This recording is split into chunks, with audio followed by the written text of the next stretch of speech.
네, 민주당과 국민의당이 지금 이 시각 나란히 새 원내대표를 선출하고 있습니다.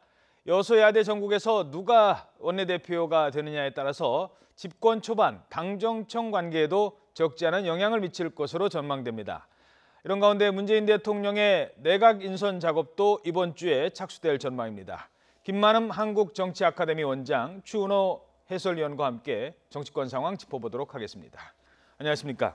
네, 안녕하세요. 네, 안녕하세요. 자, 지금 막 인사를 들었는데 청와대 첫 대변인 박수현 전 의원이 임명이 됐다고요? 그렇습니다. 박수현 전 이제 신임 청와대 대변인이죠. 지난 대선 민주당 경선 과정에서 안희정 캠프에서 일을 했습니다. 그렇죠. 지금까지 청와대 인선을 보면은 주로 서울시 출신 인사들이 많이 입성하지 않았습니까? 예. 거기에 이제 최초로 안희정 캠프 출신의 인물이 대변인으로 들어왔다라는 점에서 상당히 또 의미를 찾아볼 수 있지 않을까라는 생각이 들고요. 예. 박수현 대변인 굉장히 합리적인 성격이고요. YTN에도 많이 출연을 주로 그랬었죠. 많이 하는 그런 인물인데 그냥 청와대 입장을 대변하는 것이 아니라 자신이 적극적으로 의견을 듣고 그리고 그걸 전달하는 역할도 하겠다라는 의사를 표현했는데 신임 대변인의 역할 기대됩니다. 사실 지난 정부에서는 대변인의 일이 많지는 않았어요. 청와대 자체가 좀 폐쇄적인 입장이었으니까. 근데 이번에는 거의 매일 브리핑하고 소통을 강조하다 보니 대변인, 홍보수석, 그리고 비서실장 각자의 연계를 잘 해서 가야 될 것 같습니다. 그동안에 필요하다고 생각했던 부분이 상당히 이번에 보완이 된 것 같습니다. 지금 얘기하신 대로 소통과 관련된 홍보수석도 소통수석으로 바꿨죠. 그렇죠. 그 점으로 오늘 대변인이 얘기를 잘한 것 같은데요. 대변인이 일방적으로 전달하는 것이 아니라 오히려 듣는 데 주력하겠다. 이것이 좀 기억이 되고요. 또 하나 늘 저도 박수현 의원일 때 제가 여러 번 얘기한 적도 있습니다마는 현실적으로 국민과 소통한다는 것은 사실상 야당의 목소리를 듣는 거고 언론과 소통하는 것이다. 굉장히 주목을 했었는데 오늘 대변인의 일성으로 그 얘기를 하더라고요. 야당의 비판적인 지적은 이게 국민의 목소리다라고 듣겠다라는 얘기하고 언론하고 잘 소통하겠다 이런 얘기는 아주 주목하고 있죠. 그동안에 우리가 주문하고 싶었던 부분을 대변인이 꼭 집어서 오늘 답을 해준 것 같습니다. 예, 알겠습니다. 자, 그런가 하면 민주당 지금 원내대표 선출 작업 들어가고 있죠. 아마 그렇습니다. 곧 결과가 나올 것 같은데 우원식, 홍영표 두 삼선 의원 어떻게 전망됩니까? 누가 이길지는 원내대표 경선이라는 것은 단순하게 당내 역학관계, 세력관계뿐만 아니라 의원들의 친소관계라든가 여러 가지 요인이 작용하기 때문에 양파전 입장에서는 누가 지금 우세하다라고 말하기는 참 어렵습니다. 근데 예. 우원식 의원과 홍영표 의원은 상당히 좀 대비되는 색깔이 있습니다. 우원식 의원 같은 경우에는 김근태계죠. 예. 민평련 출신이고 개파색이 상당히 좀 엷은 의원입니다. 예. 크게 말하면 이제 비문이라고 말할 수가 있고요. 아하. 홍영표 의원 경우에는 친문의 핵심 인사다라고 그렇죠. 이렇게 분류가 되고 있고요. 그리고 서로 강조하는 부분들도 우원식 의원의 경우에는 여야 간의 협치가 중요하다. 협력을 자기가 이끌어낼 적임자다라는 점 강조하고 있고. 야당과의 관계를 강조했고요. 그렇습니다. 홍영표 의원 경우에는 당청 관계를 잘 원활하게 이끌어낼 적임자다라는 점을 지금 전면으로 내세우고 있습니다. 예. 자, 누가 되느냐에 따라 크게 달라질 수도 있겠습니다만 제일 중요한 건 지금 여소야대 국면을 어떻게 풀어나가느냐 그것 아니겠습니까? 그렇습니다. 지금 경쟁하고 있는 두 사람이 다 지금 여당의 원내대표가 해야 할 몫을 다 얘기해 주는 것 같은데요. 한쪽은 문재인 대통령과 청와대의 관계를 어떻게 할 것인가. 또 국회 내에서 원내대표이기 때문에 야당과의 관계를 어떻게 할 것인가 지금 과제로 던지고 있습니다. 기본적으로는요. 우원식 의원은 지난 17대 때 약간의 여당을 조금 경험하긴 했었지만은 그동안에 9년, 10년 동안 야당에 있다가 이번에 문재인 대통령이 출범함으로써 여당의 역할을 하는 것인데 전체적으로 당 자체가 뭔가 지금 그동안 했던 역할하고 다르게 재정비를 해야 되는 시점일 겁니다. 그래서 원내대표뿐만이 아니라 어떤 역할을 할 것인지 지난 여당이었던 새누리당을 두고 야당에서 여의도 청와대 여의도 출장소에 불과하다랄 정도로 여당의 역할을 애매하게 비판했었는데 과연 한편으로는 문재인 정부를 지원하고 한편으로는 국회에서 뭔가 국민의 소리를 대변하는 이 경우에 따라서는 충돌할 소지가 있는 이 역할을 어떻게 할 것인가. 지금 전체적으로 더불어민주당 재정비가 필요한 시점에 지금 오늘 원내대표가 결정되는 순간입니다. 예. 뭐 한 10시, 11시 50분쯤에 나올 것 같다고 합니다. 결과가. 그전에라도 나오면 뉴스 중에 전해드리도록 하겠습니다. 국민의당도 오늘 원내대표 선출 있죠. 3파전이더라고요. 예, 국민의당은 3명이 출사표를 던졌습니다. 유성엽 의원 3선인데요. 전북 정읍고창이죠. 그리고 김관영 의원 경우에는 재선이고요. 전북 군산입니다. 전북 출신 의원이 2명이 나왔고 아하. 또 김동철 의원 경우에는 4선이죠. 광주 광산 갑인데 전남 쪽에서 1명이 나왔습니다. 그러니까 어떻게 보면은 그 전북 의원 2명, 전남 쪽 1명 이렇게 분류가 될 수 있는데 김관영 의원 경우에는 초재선 의원과 이렇게 또 소장파 의원들의 그 지지를 기대하고 있습니다. 김한길계로 또 분류가 돼요. 그렇습니다. 네. 그리고 반면에 유성엽 의원 경우에는 이제 야당의 선명성을 굉장히 강조하는 그런 측면이 있는데 그래서 전북 의원들의 또 그 지지를 기대하고 있고요. 김동철 의원 경우에는 어떻게 보면은 개헌에 대한 필요성을 적극적으로 이렇게 내세우면서 호남 정치가 복원돼야 된다라고 주장을 하고 있습니다. 유성엽 의원, 김동철 의원은 어떻게 보면은 이제 중진급 의원들의 지지를 원하고 있는데 결과가 어떻든지 간에 뭐 1차 투표에서 끝나면은 뭐 문제가 없겠습니다만은 결선 투표로 2명이 올라간다면은 1명은 전북, 1명은 광주 이렇게 지역적으로 분리가 되는 구도가 불가피하게 벌어질 겁니다. 예. 그럴 때 어떤 결과가 나올지 좀 예측하기 아주 상당히 힘든 상황입니다. 예, 이 결과는 11시 한 20분쯤 나온다고 합니다. 들어오는 대로 전해드리도록 하고요. 지금 박지원 전 대표가 됐죠. 이제 박지원 체제가 대선 패배에 책임을 지고 다 사퇴를 했기 때문에 원내대표가 대표 역할까지 국민의당을 해야 되는 상황이지 않습니까? 그렇게 하는데 현재로서는 지금 비대위 구성을 준비하고 있는 것 같습니다. 그래서 예. 이런저런 사람들이 비대위 지금 물망에 오르고 있어서 그렇게 될 것 같고요. 오늘 그 원내대표단에서는 또 정책위 의장하고 같이 패키지로 구성하고 있기 때문에 그 구성 자체 좀 독특해 보이긴 합니다. 예컨대 새 후보 중에서 원내대표 후보 중에서 상대적으로 재선이라고 할 수 있는 김관영 의원의 경우에는 근래 선거를 앞두고 더불어민주당에 있다가 탈당해가지고 합류했던 이현주 의원, 예, 그렇죠. 재선 의원을 이렇게 정책위 파트너로 만들어가지고 구성하고 있고 다른 분들은 3선, 4선인데 대신 초선 의원들을 이렇게 파트너로 구성해서 하고 있는데요.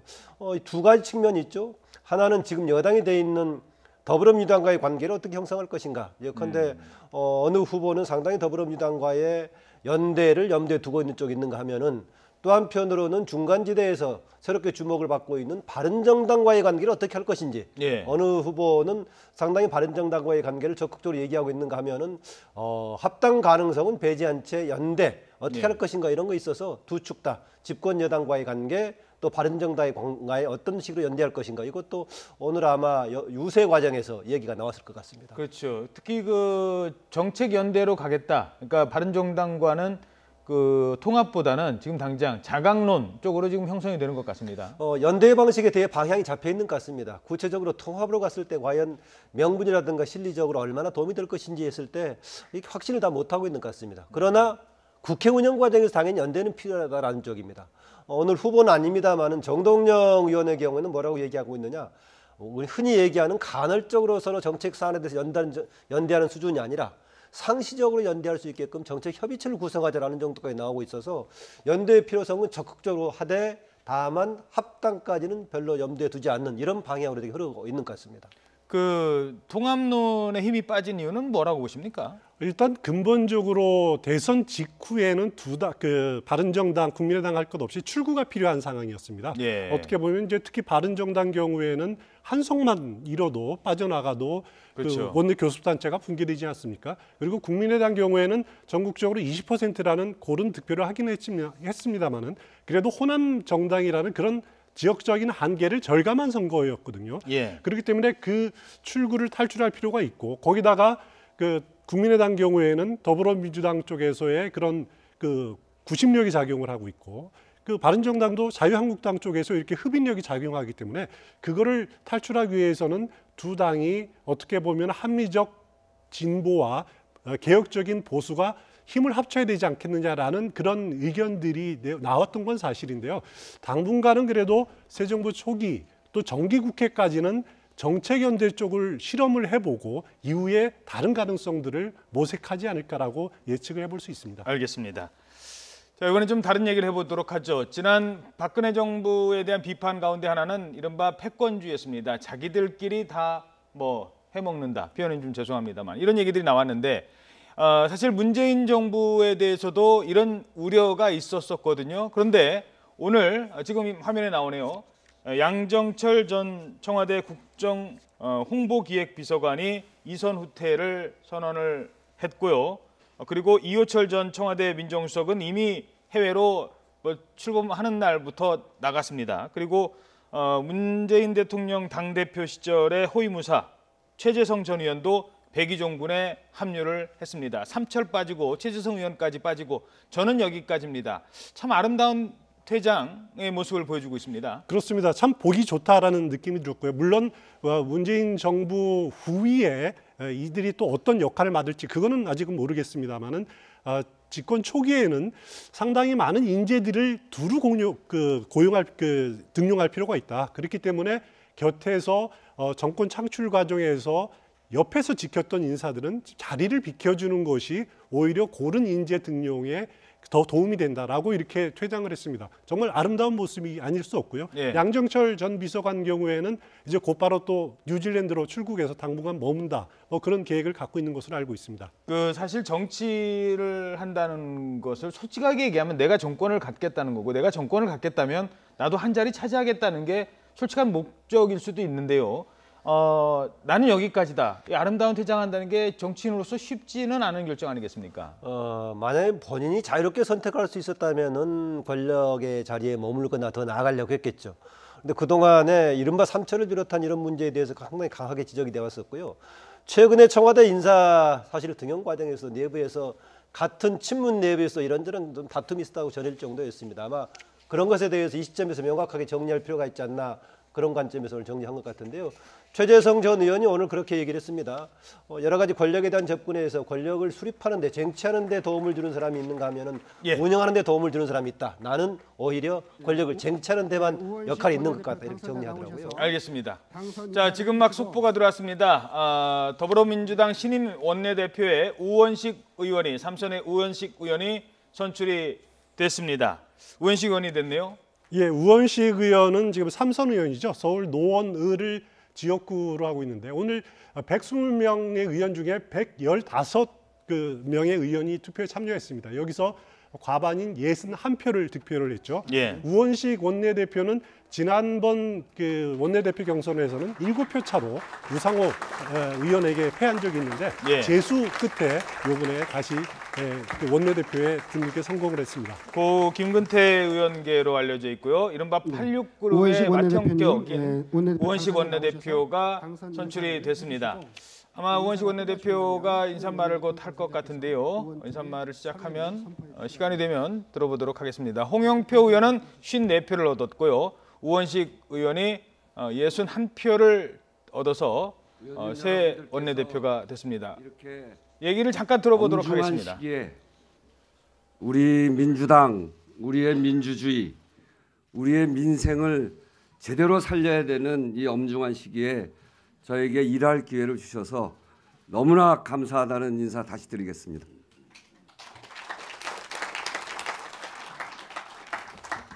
함께 선전해 주신 우리 홍영표 의원님께 큰 박수 부탁드립니다.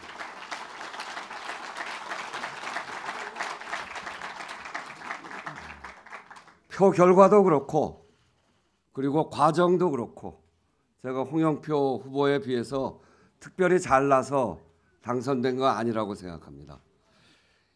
다시 한번 말씀드립니다만 우리 모두가 문재인이고 우리 모두가 민주당이고 그래서 서로 손을 잡고 우리의 성공, 대한민국의 성공을 위해서 나아가라 이런 여러분들의 명령으로 알고 우리 홍 후보와 함께 또 여러분들과 함께 그리고 문재인 대통령 추미애 당대표와 함께 손잡고 뚜벅뚜벅 함께 가겠습니다. 대통령께서 말씀하신 민생 적폐에서 탕평인사로 통합과 개혁의 길을 열어가는데 여러분들의 힘을 모아서 원내대표로서 온몸을 바쳐서 함께 해 나가겠습니다. 질서 있는 개혁을 위해서 여기 계신 여러분들의 협력 그리고 일체의 마음이 필요합니다. 말씀드렸듯이 중진 의원님들의 경험과 경륜이 필요하고 초선 의원들의 패기와 그리고 용기가 필요합니다. 어려운 길입니다만 이렇게 패기와 용기, 경험과 경륜이 힘을 하나로 합치면 못 뚫고 나갈 일이 없을 것이다. 이렇게 생각하고 여러분들 믿고 힘있게 발을 내딛겠습니다. 이렇게 다시 한번 이렇게 힘있게 지지해 주셔서 다시 한번 감사 인사드립니다. 감사합니다. 자, 지금 우원식 신임 원내대표의 인사말 들어보셨습니다. 모두 다 이 집권 여당으로서의 책임을 지고 당이 앞장서겠다. 그리고 여야 관계 협치를 강조했지 않습니까? 120석 가량 되는 여당의 그 원내대표 앞으로 과제가 더 많을 것 같아요. 그렇습니다. 이미 이건 선거 전부터 어느 쪽이 후보가 대통령이 되든 간에 협치하지 않으면 안 된다라는 게 돼 있었고요. 시대적인 흐름이 그런 상황이고요. 지금 당장은 문재인 대통령 지금 일주일째 이제 시작이 되고 있기 때문에 모든 국민들이 상원하는 쪽인데 이후에 과연 중요한 갈등 상황이 생겼을 때 어떻게 할 것이냐라고 한다면 원내대표를 비롯한 여당의 역할이 중요합니다. 그 점에서는 신임 이제 우원식 원내대표가 다른 동료들 또 선배 의원들의 도움을 많이 받겠다 이런 것은 굉장히 살만하고요. 또 하나 우원식 원내대표가 이전에 정부의 19대 때는 당의 을지로위원회의 위원장을 그렇죠. 했었죠. 의뢰 눈물을 닦아주는. 그래서 했기 때문에 아까 또 일성으로서 민생 문제를 강조를 또 한 것 같습니다. 예, 요즘 뭐 재벌들이 민주당 내 여러 새 정부의 많은 조직 중에서 그 을지로위원회 같은 의뢰 눈물을 닦아주는 위원을 제일 두려워한다라고 했는데 아마 그런 측면에서는 주로 서민에 더 친화적인 그런 정책이 많이 나올 것 같습니다. 본인의 의정 활동에 초점을 가장 두고 왔었는데요. 오늘은 이제 아무래도 새로운 집권 여당이 됐기 때문에 집권 여당이 원내대표로서 역할에 좀 초점을 두고 얘기를 했지만은 이후에 진행되는 과정 속에서는 방금 얘기했던 민생 문제를 토대로 한 사회적인 약자, 특히 가불 관계에서 우려 위치에 있는 문제, 이 격차 해소에 아마 초점을 두는 의정 활동을 하지 않을까 그렇게 기대를 합니다. 알겠습니다. 자, 잠시 뒤에 또 국민의당이 들어오면 속보 전해드리겠습니다. 한 가지 더 시간은 없지만 짚어보겠습니다. 바로 검찰개혁 작업에도 속도가 붙을 것으로 보이는데요. 김수남 전 검찰총장 어제 퇴임식했습니다. 이런 말했습니다. 함께 들어보시죠. 검찰권은 절제 있게 행사되어야 합니다. 송나라의 문인 소동파는 인자함은 지나쳐도 화가 되지 않지만 정의로움이 지나치면 잔인하게 된다라는 말을 하였습니다. 수사에 있어서 소신은 존중되어야 하지만 나만이 정의롭다는 생각은 경계되어야 합니다. 재판의 미덕은 공정에 있고 수사의 미덕은 절제에 있습니다. 네, 취임할 때 법불 악위, 법은 귀한 사람한테, 높은 사람한테 아부하지 않는다라는 얘기를 했었는데 그렇습니다. 퇴임사, 이번 퇴임사에는 어떤 의미가 있다고 보십니까? 이번 퇴임사는 어차피 이제 본인이 퇴임하기까지 인간적인 고려도 많았을 겁니다. 그 임명권자인 박근혜 전 대통령 구속한 당사자였고, 그리고 그것은 이제 법불악이라는 신념을 지킨 거지만은 그렇지만은 검찰 개혁이라는 큰 지금 썰물이 밀물이 밀려드는 상황에서 검찰이 스스로 좀 돌아봐야 된다라고 하는 그런 과제들을 후배 검사한테 이렇게 제시하고 떠나는 그런 것 같습니다. 지금 검찰 분위기가 뒤숭숭할 것 같습니다. 게다가 최근엔 검찰 간부들끼리 뭐 국정농단 수사 끝나고 자기네들끼리 뭐 한정식에서 밥 먹고 이른바 수사비 뭐 50만 원, 100만 원씩 줬다는 얘기까지 지금 나오고 있지 않습니까? 그렇습니다. 뭐 다른 김영란법 관련해서는 뭐 몇만 원짜리 식사도 못하게 돼 있는데 그렇게 한다는 비난이 많아가지고 내부적으로 정비를 해야 할 것 같고요. 마지막으로 얘기했던 지금 소동파의 선을 말하다 나왔던 서문 인용을 한 것은 근래에 나오고 있는 정의 독점 사고에 대한 위험성을 좀 지적해 준 것 같습니다. 검찰 내부의 문제를 지적한 것일 수도 있고 사실은 새 정부에 대한 약간의 경계를 좀 던져주는 그런 말 같기도 합니다. 예, 알겠습니다. 네, 지금까지 김만흠 한국정치아카데미 원장 그리고 추은호 해설위원과 함께 최근 급박하게 돌아가는 정치권 상황 짚어봤습니다. 두 분 고맙습니다.